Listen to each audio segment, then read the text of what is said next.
بسم اللہ الرحمن الرحیم۔ میں نے 28 سال گورنمنٹ کی جاب کی اور 52 سال میری عمر تھی جب میں نے 2020 میں دسمبر 2020 میں گورنمنٹ سروس سے ریٹائرمنٹ کا فیصلہ کیا۔ ابھی میری گورنمنٹ سروس 8 سال باقی تھی کہ میں نے ریٹائرمنٹ لینے کا فیصلہ کیا۔ اس کی وجہ کیا تھی کہ میں گورنمنٹ اسکول میں ٹیچر تھا، اور ٹیچر کا جو کام ہوتا ہے وہ کلاسز کو پڑھانا ہوتا ہے، طلباء کی تربیت ہوتی ہے، نالج دینا ہوتا ہے، علم دینا ہوتا ہے۔ مگر اسکولوں کی حالت حکمرانوں نے اس طرح کی کر دی تھی اور کر دی ہے کہ بندے کو ٹیچرز کو پڑھانے کے لیے وقت ہی نہیں ملتا۔ یعنی اسکول کے اندر اور اسکول کے باہر جو کام کسی دوسرے سے نہیں ہوتا وہ ٹیچرز کے حوالے کر دیا جاتا ہے، اور بائی ہک اینڈ کروک ان سے کروایا جاتا ہے۔ اگر ہم ٹیچرز کی پوری لائف کا اور پورے ڈے کا مطالعہ کریں اور دیکھیں تو صبح وقت سے پہلے اسکول آدھا گھنٹہ اسکول پہنچنا، جا کے اور یہاں تک کہ ٹیچرز کو گیٹ کے اوپر سامنے کھڑے ہونا پڑتا ہے، اور جو بھی طالب علم آتا ہے اس کو ویلکم کہنا، اس کی یونیفارم اگر اس نے نہیں پہنی تو اس کو ذرا ریکویسٹ کرنا، تنبیہ نہیں کرنا، ریکویسٹ کرنا کہ آپ یونیفارم پہن کے آیا کریں۔ اگر اس کے پاس پھر اس کے بعد وہ ٹیچر جب تمام طلباء آ جاتے ہیں، پریئر ہو جاتی ہے، تو وہ ٹیچرز اپنی اپنی کلاسز میں حاضری لگا کر چلے جاتے ہیں۔ جب اپنی اپنی کلاسز میں جاتے ہیں تو جا کر کمرے کی پوری صفائی کروانا یہ بھی ٹیچر کی ذمہ داری ہے، اور ٹیچرز کو سختی سے منع ہے کہ وہ طلباء سے صفائی کمرے کی نہیں کروا سکتے۔ اور جو سویپر ہے، بہت سارے سکولز میں تو سویپر ہے ہی نہیں، اور اگر کہیں ہے تو وہ ایک بندہ ہے، اور اتنا بڑا سکول ہے، 50 60 100 کے قریب کمرہ ہے جو اس کو صاف کرنا پڑتے ہیں، اور اس کا تو اور پھر سارے گراؤنڈز ہیں، گیلریز ہیں، جو گزرگاہیں ہیں وہ ہیں، کیاریاں ہیں، سارا کچھ کی صفائی، واش رومز کی صفائی اسی ایک بندے کے ذمے ہوتی ہے۔ تو نتیجہ کیا نکلتا ہے کہ وہ کبھی ہفتے کے بعد ایک دن ایک کمرے کی باری صفائی کی آتی ہے، اور بچے تو روزانہ گند ڈالتے ہیں۔ اب وہ روزانہ صفائی کمرہ صاف ستھرا روزانہ ہیڈ ماسٹر نے چیک کرنا ہے، اور وہ ذمہ داری ہے کہ انچارج جو ٹیچر ہے وہ کمرے کو صاف رکھے گا۔ اب ایک ہی صورت بچتی ہے کہ یا تو وہ بچوں سے کمرے کو صاف کروائے اور یا پھر خود کر لے، کوئی اور بچوں سے تو کروانا سختی سے منع ہے۔ تو اس کا مطلب کہ ٹیچر خود اپنے ہاتھوں سے کمرے کی صفائی کرے۔ اس کے بعد سارا ہوم ورک چیک کرنا، یونیفارم چیک کرنا۔ اگر بچے اسٹوڈنٹس کلاس میں چھٹیاں کر رہے ہیں تو ذمہ دار ٹیچر ہے، اگر بچے وقت پہ نہیں آ رہے تو ذمہ دار ٹیچر ہے، اگر بچے ہوم ورک نہیں کر کے آ رہے تو ذمہ داری ٹیچر کے سارے ہے، اگر بچوں کے پاس کوئی چیز نہیں ہے تو اس کو مکمل کروانا یہ ذمہ داری ٹیچر کی ہے۔ اگر بچوں کے والدین بچوں کو اپنی مرضی سے اسکول سے اٹھوا کر لے جاتے ہیں تو والدین کو قائل کرنا کہ آپ ان کو اسکول بھیجیں، بچوں کا اسکول نہ آنے کی ذمہ داری بھی ٹیچر کے سر پہ ہے، انچارج ٹیچر کے سر پہ ہے۔ پھر اس نے یہ سارے لوازمات بھی پورے کرنے ہیں۔ اس کے بعد ہیڈ ماسٹر جب چاہے کلاس میں آ جائے اور چیک بھی کرنا ہے، اور ٹیچر کی اسٹوڈنٹس کے سامنے ذرا سی بات پر بےعزتی کرنے میں ہیڈ ماسٹرز بالکل آر محسوس نہیں کرتے۔ تو اس طرح جو اوور آل ماحول ہے گورنمنٹ اسکولوں کا، وہ پڑھانے کے قابل نہیں رہا۔ ٹیچرز کے لیے کوئی پڑھانا مقصود ہی نہیں ہے، بلکہ بعض ہیڈ ماسٹر تو کہتے ہیں کہ آپ کا کمرہ صاف ہونا چاہیے، آپ کے بچوں کی اٹینڈنس پوری ہونی چاہیے، آپ کے اسٹوڈنٹس کلاس میں موجود ہونے چاہیے، وہ پڑھتے ہیں یا نہیں پڑھتے یہ آپ کا مسئلہ نہیں ہے۔ ان کی اسٹوڈنٹس کی حاضری، کمرے کی صفائی، اسکول کی صفائی، بچوں کی یونیفارم کی صفائی یہ ہونی چاہیے۔ پڑھ کے آتے ہیں نہیں پڑھ کے آتے اس کا آپ پرواہ نہ کریں، اور پرواہ کیسے نہ کریں، جب رزلٹ آنا ہے تو وہ بھی ٹیچر کے ذمے پر پڑھنا ہے۔ کم آیا ہے تب بھی ٹیچر کے ذمے، زیادہ آیا ہے تب بھی ٹیچر کے ذمے۔ سارا اور بہت سارے بچے ایسے بھی ہوتے ہیں 9th اور 10th میں جو سارا سال اسکول نہیں آتے، بس آخری دنوں میں 10 15 20 دن آتے ہیں، اور وہ ان کا داخلہ بھی بھجوانا پڑتا ہے، ان کی اٹینڈنس بھی پوری کرنا پڑتی ہے، ان کو اسکول سے خارج بھی نہیں کیا جا سکتا، ہر حال میں ان کا امتحان بھی دلوانا ہوتا ہے، اور اس بچے کا رزلٹ بھی ٹیچر کے ذمے ہوتا ہے۔ ان ساری چیزوں کے ساتھ ساتھ اگر کرونا وائرس آ گیا تو سارے اس کو ہینڈل کرنا، لوگوں کو 12 ہزار روپیہ دینا اور باقی ساری چیزوں کا تقسیم کرنا، یہ بھی ٹیچر کے ذمے ہے۔ پولیو کے قطرے پلانے ہیں تو وہ بھی ٹیچر کے ذمے ہیں۔ الیکشن کی ڈیوٹی آ گئی تو وہ بھی ٹیچر کے ذمے ہے، اور اسی طرح کا کوئی فنکشن آ گیا تو وہ اس کی ساری تیاری بھی ٹیچر کے ذمے ہے۔ کھیل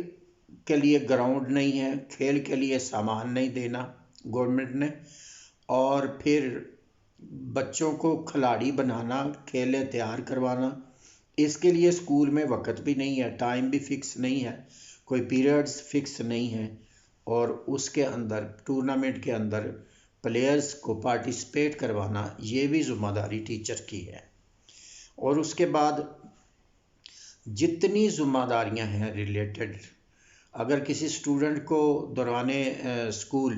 کوئی مسئلہ بن جاتا ہے تو اس کا ذمہ دار بھی ٹیچر ہے۔ اگر اسٹوڈنٹس لڑ پڑتے ہیں آپس میں تو اس کا ذمہ دار بھی ٹیچر ہے۔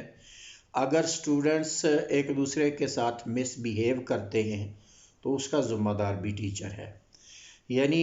اگر ہم ٹیچر کی لائف کو اسکول کے اندر بغور دیکھیں تو ٹیچر کو پڑھانے کا موقع بالکل نہ ملتا ہے نہ دیا جاتا ہے، بلکہ اس کو دوسرے کاموں میں الجھائے رکھا جاتا ہے، اور سال کے آخر پر اس سے رزلٹ بھی پوچھا جاتا ہے۔ یہ جو ساری چیزیں ہیں، اور پھر اس کے ساتھ ساتھ ٹیچر کسی اسٹوڈنٹ کو اف تک یا اوئے تک بھی نہیں کہہ سکتا، ان کو گھور بھی نہیں سکتا، ان کو کچھ بھی نہیں کہہ سکتا۔ صرف ٹیچر کے پاس ایک ہی ہتھیار ہے کہ وہ اسٹوڈنٹس کو موٹیویٹ کرے اور اسٹوڈنٹس کو ذہنی طور پہ تیار کرے کہ وہ پڑھیں، پڑھائی کی اہمیت بتائے۔ اب چھوٹی عمر کے بچے ہیں، ان کو یہ ساری راگنی بالکل بھی سمجھ نہیں آتی، ان کو اپنے مستقبل کی ابھی کوئی پرواہ نہیں ہوتی، اور پھر گھروں کا ماحول، اسٹوڈنٹس کے گھروں کا ماحول نہ پڑھنے والا ہے نہ پڑھانے والا ہے۔ بہت سارے والدین اسکول میں آتے ہیں جن سے کہا جاتا ہے کہ آپ بچوں کو کہ ہوم ورک کو چیک کریں یا ان کا چیک اپ کیا کریں کہ یہ پڑھتے ہیں یا نہیں پڑھتے، تو وہ کہتے ہیں استاد جی ہم کب ان کو پڑھنے کے لیے بھیجتے ہیں، ہم تو کہتے ہیں کہ پڑھ کے کون سی نوکری ملنی ہے، بچہ بڑا ہو جائے گا، تھوڑا ہاتھ پاؤں کے چلانے کے قابل ہو جائے گا، اور ساتھ ساتھ کچھ نام وغیرہ لکھنا اور تھوڑا بہت حساب کتاب کرنا سیکھ جائے گا۔ ہم تو صرف اس لیے اس کو اسکول بھیجتے ہیں، ورنہ ہمیں پتہ ہے کہ ہم نے اس کو کام سکھانا ہے کوئی اور کام پہ لگانا ہے۔ ہاں، کیونکہ نوکری تو ملنی نہیں، یعنی لوگ نوکری کے لیے بچوں کو پڑھنے کے لیے بھیجتے ہیں، اور نوکری کی تعلیم کے ذریعے سے ان کو امید کوئی نہیں ہے، کام کوئی اور کروانا ہے، صرف وقت تھوڑا پاس کرنے کے لیے اور بچے کو جوان کرنے کے لیے وہ اسکول بھیجتے ہیں۔ تو ایسی صورتحال میں جب اسکول کے اندر کا ماحول پڑھانے کا نہیں ہے اور والدین اسکول کے باہر کا ماحول بھی بچوں کی تعلیم کا نہیں ہے، موٹیویشنل نہیں ہے، تو ایسی صورتحال کے اندر ٹیچر کا پرفارم کرنا اور ٹیچر کا اسٹوڈنٹس کو پڑھانا مشکل ہی نہیں ہے، ناممکن ہو جاتا ہے۔ جس طرح کا پاکستان کا ماحول ہے، جس طرح کا معاشرہ ہے، پھر تھوڑا بہت بھی ٹیچر نے کسی بچے کو کہہ دیا تو اس کی شکایت فوراً باہر ظلم کی انتہا ہے کہ ٹیچر کو پتہ نہیں کیا سمجھا جاتا ہے، یعنی ایسے محسوس ہوتا ہے جیسے سب سے زیادہ بددیانت، سب سے زیادہ کام چور ٹیچر ہے۔ باہر نمبر لکھ کر آفیسرز کے لکھوائے گئے ہیں، تمام اسکولوں کے گیٹس پر بینرز اور فلیکس لگوائے گئے ہیں کہ اگر کوئی بھی ٹیچر کسی بچے کے ساتھ کچھ بھی اس کے ساتھ کرتا ہے، مس بیہیو ہو جاتا ہے، تو فوراً اس نمبر پر اطلاع دیں۔ جب بچوں کو پتہ ہے تو وہ غلط کسی ٹیچر نے کسی اسٹوڈنٹ کو کچھ کہا بھی نہیں ہوتا، تو اگر وہ اطلاع کسی کو دے دیں اس نمبر پر، تو وہ جو افسرز ہیں وہ اس سے سب سے بڑے فرعون اور سب سے بڑے قارون اور سب سے بڑے درندے وہ افسرز ہیں محکمہ ایجوکیشن کے، جو اور موسٹلی افیسرز وہ ہیں جنہوں نے کبھی کلاس کو پڑھایا نہیں تھا، کبھی وہ اسکول میں کلاس میں نہیں جاتے تھے، وہ سارے کے سارے ان کو پروموٹ کر کے انہی کو اوپر بٹھا دیا گیا ہے محکمے کے اوپر۔ نتیجہ کیا ہے کہ وہ خود کام چور اور ساری قوم کو، سارے اساتذہ کو کام چور سمجھتے ہیں، اور ان پر طرح طرح کی جو قدغنز ہیں وہ لگاتے ہیں، اور کسی کی عزت اور کا حیا اور شرم نہیں ہے ان کو، اور کسی سے بھی بدسلوکی کرنے میں وہ بالکل کسی قسم کا لحاظ نہیں کرتے۔ تو ایسی صورتحال کے اندر نوکری کرنا، ملازمت کرنا اور اپنے فرائض کو سر انجام دینا اور جو ٹیچر کے ذمے ہیں وہ ناممکن ہوتا جا رہا ہے۔ تو وہ تمام ایسے ماحول میں جب میں جاب کرتا تھا تو تمام جو ہمارے اساتذہ تھے وہ یہ چاہتے تھے کہ ہم جتنا جلدی ہو سکے ہمیں اس نوکری سے ہماری جان چھوٹ جائے، کوئی اور سورسز اللہ پاک پیدا کر دے تو ہم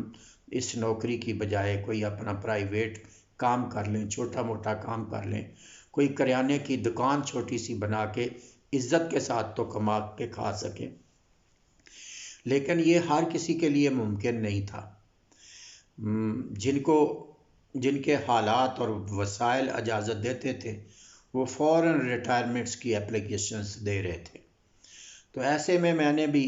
ریٹائرمنٹ لینے کا فیصلہ کیا، تو الحمدللہ 2020 میں 28 سال سروس کرنے کے بعد میں بھی گورنمنٹ سروس سے ریٹائرمنٹ میں نے لے لی۔ مقصد بات کرنے کا یہ ہے کہ ٹیچنگ اور سکولز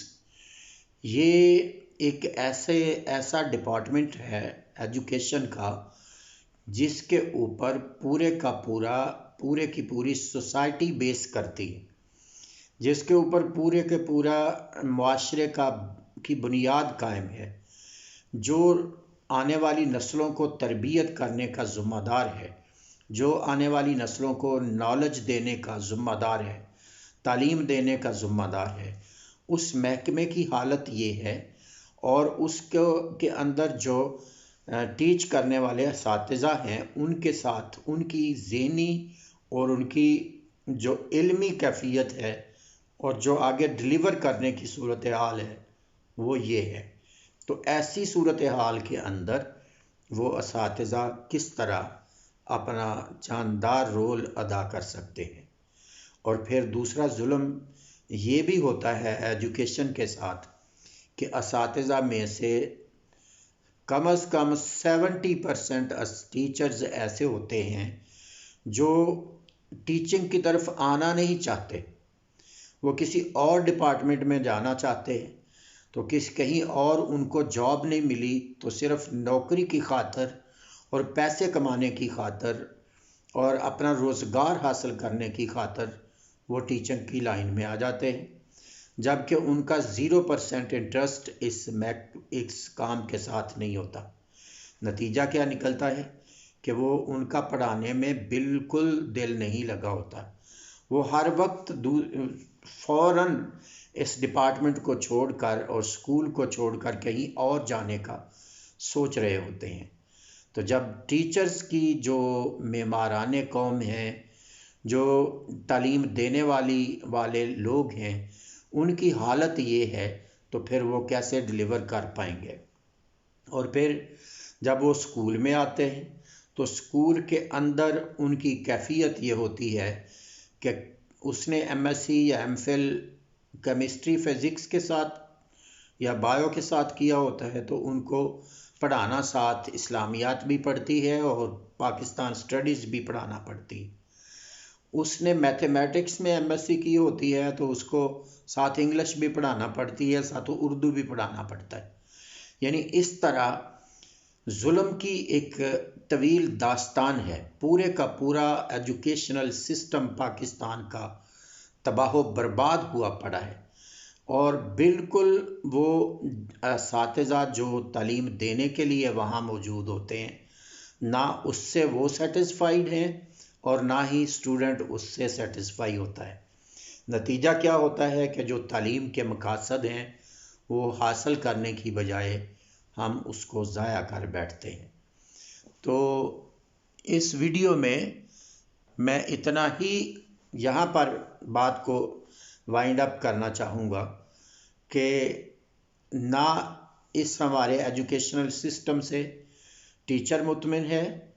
نہ اسٹوڈنٹ مطمئن ہے۔ اگر ہم چاہتے ہیں کہ ہماری آنے والی نسلیں بہتر پرفارم کریں، اچھی نسلیں پیدا ہوں، با اخلاق لوگ پیدا ہوں، بعض علم تعلیم یافتہ لوگ پیدا ہوں، تو ہمیں سب سے پہلے اس ایجوکیشنل سسٹم کو ریفارم کرنا ہوگا، اور اس کا جو بہترین طریقہ ہے وہ یہ ہے کہ اسکول کے جو اعلیٰ کارکردگی والے اساتذہ ہیں ہائی اسکول سیکٹر میں، ان کو لیا جائے، ان پر ایک بورڈ ترتیب دیا جائے اور ان سے کنسلٹ کیا جائے کہ کس طرح کا نظام تعلیم ہونا چاہیے جو پروڈکٹیو ہو، جو تعمیری ہو اور جو آنے والی نسلوں کو بہتر مستقبل دے سکے، بہتر مستقبل کی ضمانت بن سکے۔ تو اس ساری کام کے لیے ایک ٹیچرز کا جو ایماندار ٹیچر ہیں، جو واقعتاً استاد ہیں، ان اساتذہ پر مشتمل جو ویژن رکھتے ہیں، جو کچھ اپنے دماغ میں رکھتے ہیں کہ اس طرح کا سسٹم ہو، یہ اس موجودہ سسٹم کی خامیاں ہیں اور ان کو اس طرح دور کیا جا سکتا ہے، اور نیا سسٹم اس کی جگہ پر یہ اگر آ جائے تو زیادہ بہتر ہوگا اور فروٹفل ہوگا۔ ایسے اساتذہ پر مشتمل ایک بورڈ بنایا جائے، اور بورڈ وہ جو سفارشات پیش کریں اس پر پھر دیگر ماہرین کی رائے لی جائے اور ان کے بعد اس سسٹم کو ریفائن کیا جائے، اور بڑی سوچ بچار کے بعد اس سسٹم کو سالڈ بنیادوں پر قائم کیا جائے، تاکہ ہمارا